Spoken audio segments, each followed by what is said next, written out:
Bonjour à tous et bienvenue sur Monde Mystérieux. Encore une nouvelle vidéo avec Google Earth. Vous verrez au fil du temps qu'on verra beaucoup de choses avec Google Earth. On effectuera beaucoup de vidéos avec Google Earth. Dans cette nouvelle vidéo que je vais vous démontrer donc avec Google Earth, je vais vous amener sur un site au Kazakhstan où ont été découverts des géoglyphes géants de plus de 400 mètres qui ont été découverts en 2007. Mais qu'est-ce que vous allez me dire? Qu'est-ce que vous allez penser quand je vous expliquerai que ces géoglyphes ont les mêmes caractéristiques que les géoglyphes des lignes Nazca qui ont été découverts au Pérou, à l'autre bout du monde? Vous allez de suite comprendre. Je vous emmène donc au Kazakhstan, ce pays immense, impressionnant, vaste, aride, où la capitale principale du Kazakhstan est Astana, où dans cette ville, dans cette capitale, on peut observer, je l'ai trouvé moi-même avec Google Earth, des édifices, des constructions, des immeubles qui ont des constructions, des caractéristiques qui ressemblent très fort à des constructions Illuminati. Est-ce encore un hasard?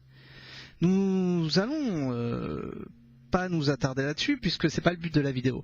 Bon, un jour on reviendra là-dessus, mais pour le moment on va parler des géoglyphes qui nous amènent ici aujourd'hui.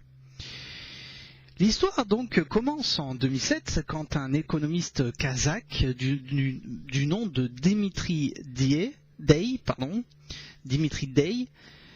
qui lui-même passionné d'archéologie, a découvert, en cherchant sur ces terres, a découvert ce que je vais vous montrer maintenant.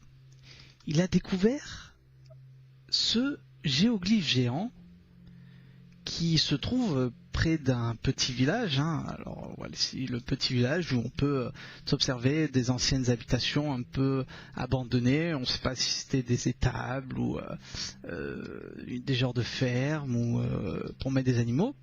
Ce qui est sûr, c'est que près de ce petit village, on peut observer ce géoglyphe géant impressionnant qui apparemment a une continuité ici. Une continuité que j'ai trouvée d'ailleurs d'autre part, que je vais vous montrer dans peu de temps, et qui ont une caractéristique assez étrange. Aujourd'hui, on ne sait pas comment cela a été fait, qui les a fait bien sûr. Ce qui est sûr, c'est que ces géoglyphes géants vont de 90 mètres jusqu'à 240 mètres, et même jusqu'à 400 mètres de long.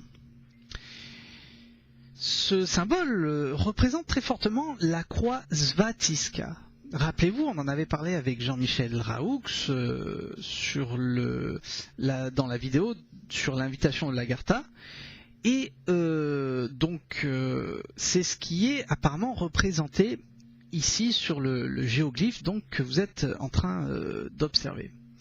Alors, bien sûr, apparemment, ce vaste géoglyphe a une continuité, puisque apparemment, les anciennes civilisations qui ont fait ce géoglyphe étaient éparpillées même jusqu'ici. On voit, alors je ne sais pas si on peut les comparer avec des tumulus ou des cratères, mais en tout cas, apparemment, ce que vous voyez à l'écran fait partie de cette même, on va dire, construction,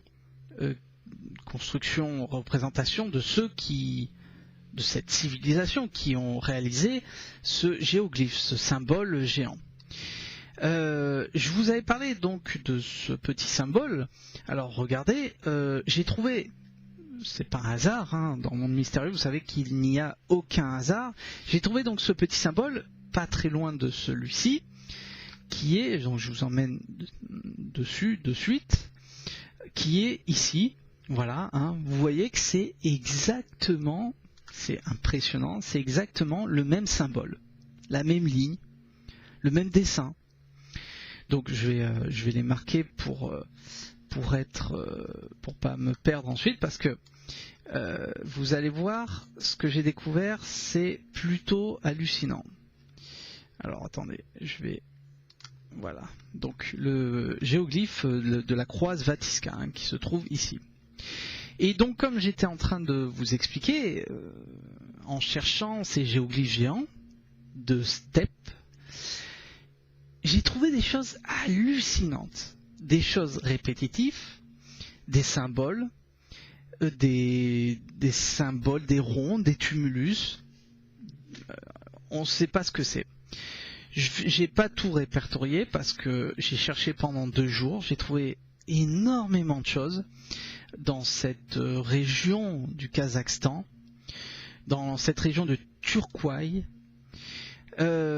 C'est assez impressionnant.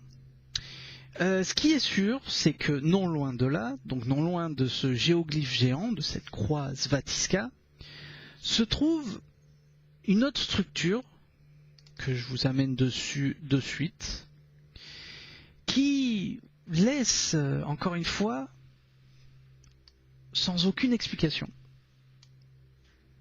Une représentation mystérieuse qui est formée de 101,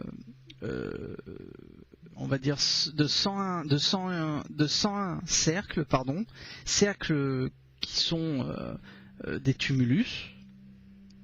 Alors, certains sont en forme par couches successives de terre.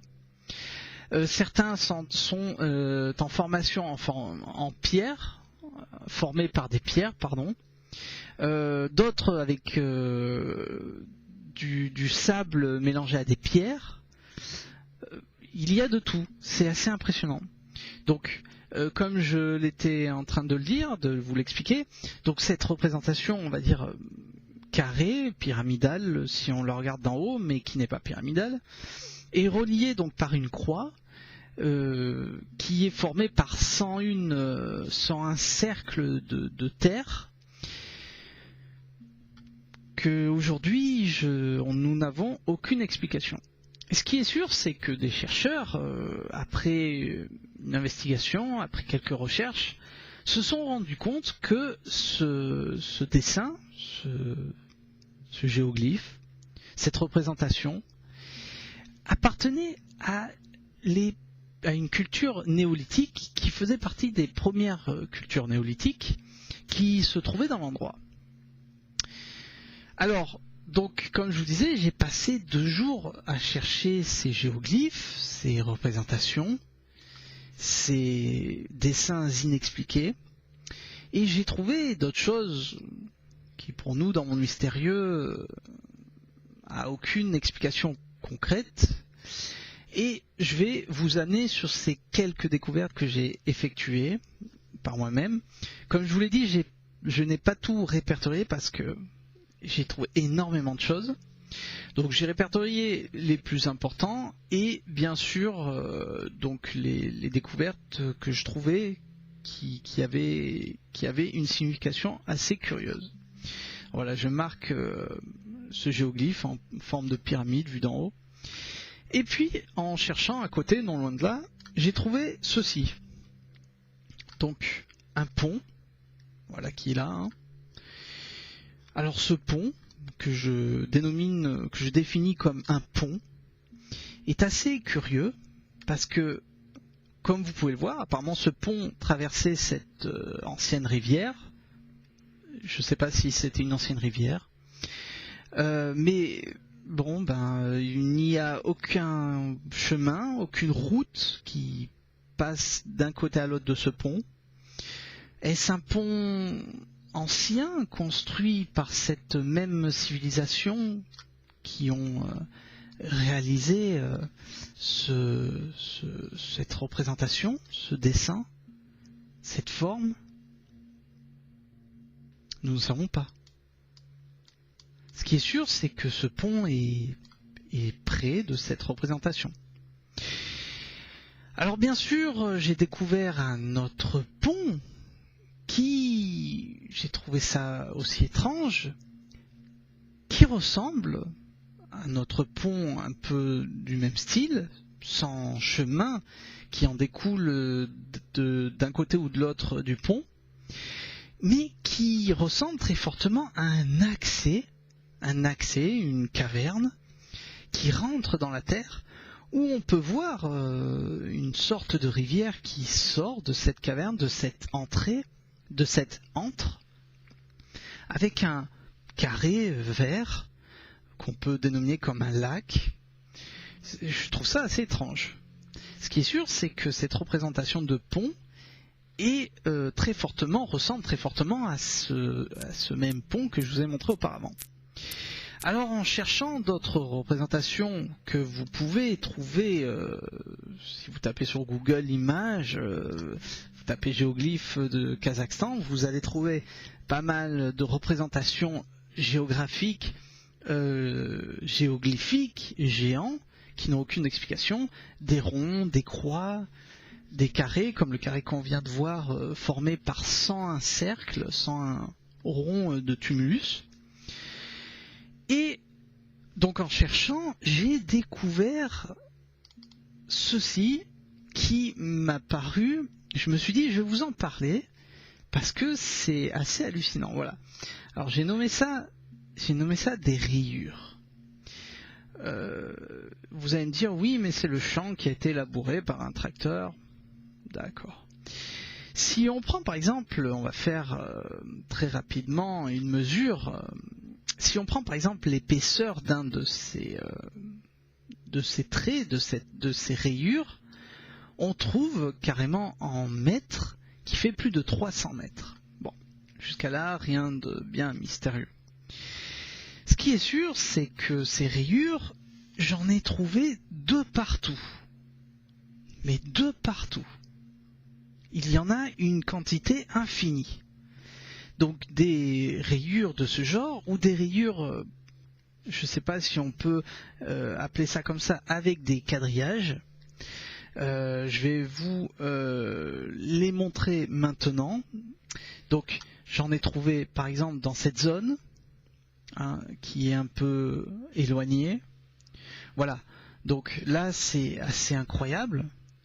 Donc je vais juste le marquer, voilà, pour pas me perdre après. Donc ces rayures mais quadrillées,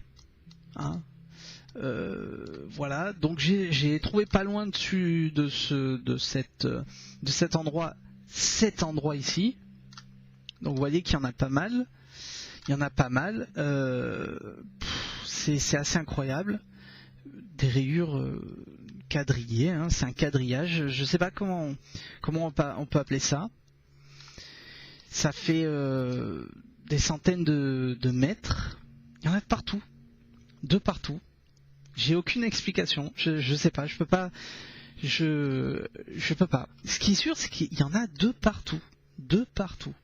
Alors, bien sûr, j'aurai encore une fois, comme d'habitude, des sceptiques qui vont me dire « Mais oui, mais c'est les fermiers du coin qui ont labouré le champ pour retourner la terre et pour recréer des espaces et pour... » D'accord. Bon, alors, ce paysan qui possède ce tracteur doit bien être payé par l'État parce que j'ai trouvé du quadrillage de ce genre de partout.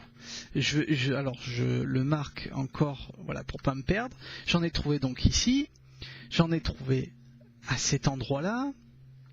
On peut l'observer très facilement. Voilà, il y en a de partout. J'en ai trouvé également ici, qui est un peu plus retiré de l'endroit, mais bon. Voilà, on le voit très clairement, c'est quadrillé. J'en ai trouvé ici. Bon alors, je vais pas tous vous les montrer. J'en ai répertorié quelques-uns qui se voyaient bien, très clairement, mais c'est assez impressionnant. Donc, un quadrillage mystérieux, je sais pas, une espèce de je sais pas comment on peut appeler ça. Des espèces de rayures quadrillées. Je sais pas. Non loin de ces rayures, bien sûr, j'ai découvert ce que je vais vous montrer, qui n'a rien à voir avec ces rayures, mais qui pour nous, dans Monde Mystérieux, relevé d'une caractéristique assez étrange. 3 cercles, apparemment, qui ont été réalisés il y a pas mal de temps. Alors, ces cercles, peut-être que je me trompe, je ne peux pas dire exactement ce que c'est. Ce qui est sûr, c'est que ce sont 3 cercles et séparés de la même distance, avec cette forme, en forme de U, assez étrange. Je trouvais que c'était assez bien d'en parler, de vous le montrer. Et puis, j'ai découvert, comme par hasard, cette entrée de lac. Alors, ces lacs que vous pouvez trouver de partout dans le monde, encore une fois, ces lacs existent de partout dans le monde. J'ai eu l'occasion d'en découvrir quand j'étais au Mexique, quand je vivais au Mexique. C'est ce qu'ils appellent les lacs cénotes. Los lagos cenotes. Ces lacs possèdent des légendes, possèdent encore une fois des caractéristiques que l'on ne peut pas expliquer puisqu'on ne connaît pas leur profondeur. Même en inspectant les fonds, les plongeurs, les chercheurs, les archéologues ne savent pas où mènent ces puits, hein, on peut appeler ça des puits, mais ce sont des lacs qui se relient entre eux puisqu'il existe plusieurs ouvertures de ce genre, des ouvertures rondes, hein, comme j'étais en train de vous le dire, donc j'ai eu l'occasion d'en découvrir quand j'étais au Mexique, dans la région de Chiapas, il y en a énormément. Donc dans cette région, on le verra dans le Tour Maya. Alors, petite parenthèse, vous inquiétez pas pour le Tour Maya, j'ai pris un peu de retard, puisque je suis en train de faire des animations 3D pour vous expliquer certaines choses sur le Tour Maya, donc ça me prend du temps, j'ai mis un peu de temps. Donc j'ai pris un peu de retard, mais vous inquiétez pas, c'est en cours de réalisation, donc bientôt vous verrez le Tour Maya, voilà pour ceux qui veulent savoir. Et donc quand j'ai effectué ma première visite à Chiapas, j'ai eu l'occasion de voir ces lacs qui sont impressionnants. Alors vous en trouvez de partout, aux États-Unis, bon, genre au Mexique, ici c'est au Kazakhstan, il y en a. Si vous cherchez, vous allez en trouver pas mal, hein. Là je vais vous en montrer un autre. J'en ai juste répertorié 2, mais il y en a beaucoup. Bon, celui-là, il n'est pas tellement rond, mais ça fait partie de ces entrées de lacs ronds qu'ils appellent les cénotes, los lagos cenotes, si vous avez l'occasion de les voir au Mexique, qui sont très très très impressionnants. Alors, ce qui est sûr, c'est que, pour en revenir à nos géoglyphes géants, hein, vous voyez, hein, c'est pas un hasard, hein, ils se trouvent tous dans la même zone, on va dire dans la zone de Turquoise, si je ne me trompe pas, ont une explication, peut-être par les anciennes civilisations qui ont précédé ces lieux, qui ont laissé quelques vestiges. Alors je vais vous amener sur un vestige qui, vous allez voir, est assez curieux, puisque, alors ce que vous êtes en train de voir à l'écran, ce que je suis en train de vous montrer sont des habitations récentes. Voilà. Ceci sont des habitations récentes, ceci aussi, mais qui ont été construites très près d'anciens vestiges, que je suis en train de vous montrer, d'anciennes fondations, d'anciennes constructions. Je ne peux pas vous dire ce que c'est encore une fois. Ce qui est sûr, c'est que, encore une fois, ces anciennes constructions, vous allez en trouver de partout.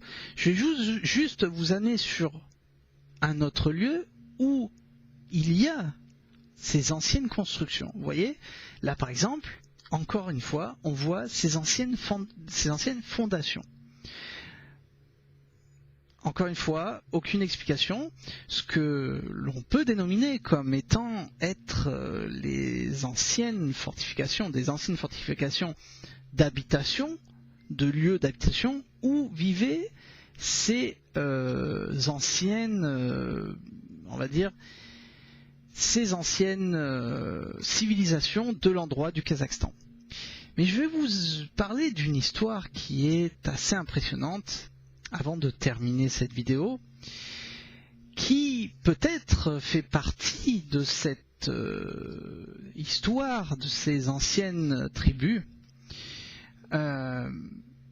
Il existait dans le passé, au VIe siècle, des guerriers. Ces guerriers qui peuplaient toute cette zone du Kazakhstan s'appelaient les Khazars. Oui, les Khazars. Et étaient dénominés en quelque sorte par le roi Boulan. Le roi Boulan. Ainsi s'appelait ce roi. Alors, beaucoup d'histoires, si vous cherchez par vous-même, sont racontées sur ce roi, sur ces Khazars, sur ces civilisations, sur ces guerriers. Certaines histoires, certains historiens expliquent que ces guerriers Khazars menés par ce roi Boulan étaient des guerriers maléfiques. D'autres vous expliqueront que ces guerriers étaient des guerriers pacifistes, que ce roi Boulan, le roi, était un magicien qui pratiquait la magie noire, un magicien qui voulait conquérir le monde, un magicien qui voulait s'approprier ces terres. Et c'est pour ça que ce roi Boulan était un peu mal vu par tout le monde et régnait, alors je vais vous emmener sur l'endroit, régnait sur Itil, qui apparemment, Itil se trouvant dans cette zone, entre, on va dire, la mer Noire, j'ai effectué des recherches, apparemment Itil se trouvait dans cette zone, on peut la dénominer dans cette zone, qui se trouvait donc entre la mer Noire et la mer Caspienne.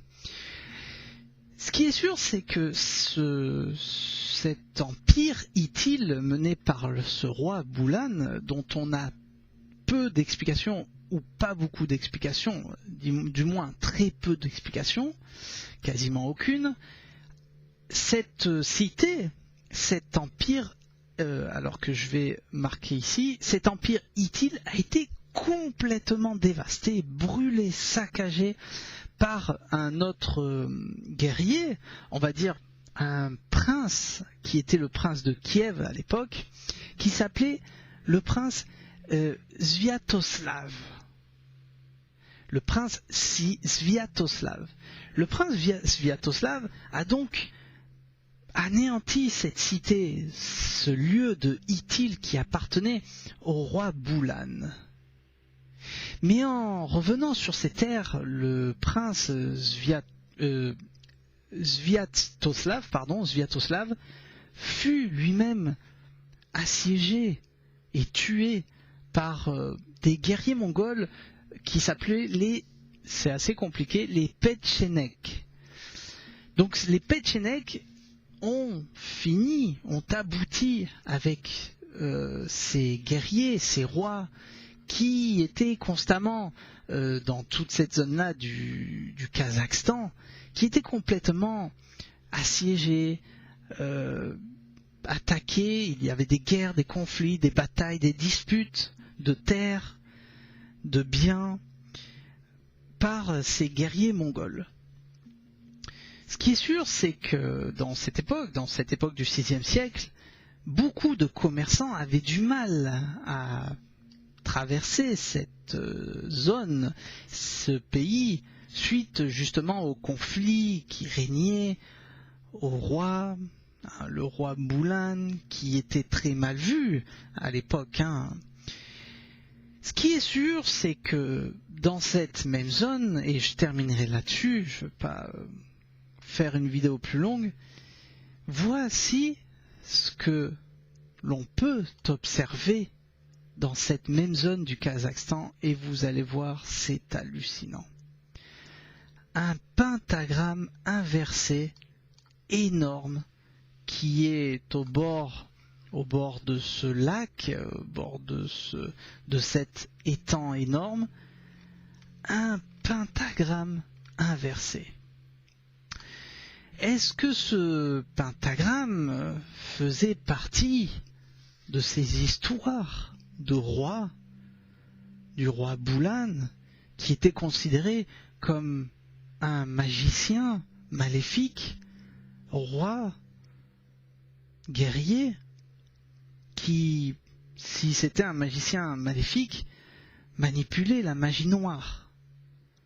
Est-ce que ce pentagramme que vous êtes en train de voir fait partie de cette histoire, du moins de cette période historique où se sont affrontés ces rois, ces guerriers mongols? Nous ne savons pas. Ce qui est sûr, c'est que ce pentagramme est énorme. Hein, alors c'était pas prévu que je le fasse, si je mesure ce pentagramme, il fait quand même plus de 393 mètres, presque 400 mètres de diamètre. J'ai eu l'occasion de voir des photos de l'endroit, c'est assez hallucinant. Là, on le voit pas très bien, on le voit très peu. Ce dessin, ce tracé passe entre les arbres. En fait, c'est comme une allée d'arbres seulement qui les représentait. Donc ce pentagramme inversé énorme, c'est assez incroyable. Ce qui est sûr, c'est que le roi Boulan, l'histoire du roi Boulan me fait penser énormément à l'histoire de Mulan. Rappelez-vous, ce dessin animé qui a quelques années maintenant, de Walt Disney, qui se passait à l'époque où des guerriers mongols s'affrontaient entre eux et où la protagoniste était Mulan, une jeune fille qui se trouvait dans cette époque où elle est on va dire le personnage principal de ce dessin animé, hein, qui date maintenant de plus de 10 ans. Donc, quelles explications? Qu'est-ce que c'est? Alors je vais le noter, je vais le marquer, voilà. Qu'est-ce que ces géoglyphes géants représentent? Est-ce que ces géoglyphes ont une explication entre eux? Je ne sais pas. Je ne sais pas. Encore une fois, ce qui est sûr, c'est que ces géoglyphes sont là. Ces structures, ces monticules de terre. Hein. Je rappelle que certains géoglyphes sont représentés par des monticules, d'autres par des pierres, des rassemblements de pierres, d'autres par de la terre, hein, comme je viens de le dire, des couches de terre.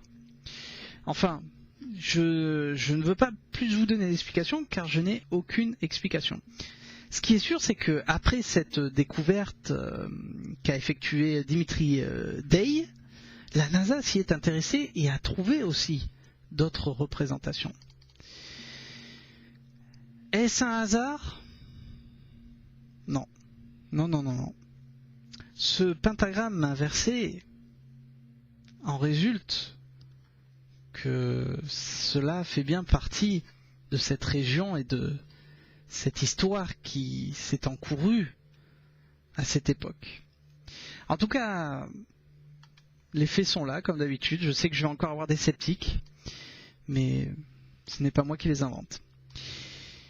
Merci d'avoir vu cette nouvelle vidéo. Je rappelle que vous faites la force de Monde Mystérieux et que toutes ces découvertes méritent d'être connues. Le monde du mystère ne dépend que de vous, je le rappelle. Merci à tous d'avoir vu cette nouvelle vidéo, merci de rester nombreux et je vous attends pour de prochaines vidéos dans Monde Mystérieux. Restez nombreux, merci à tous, à bientôt.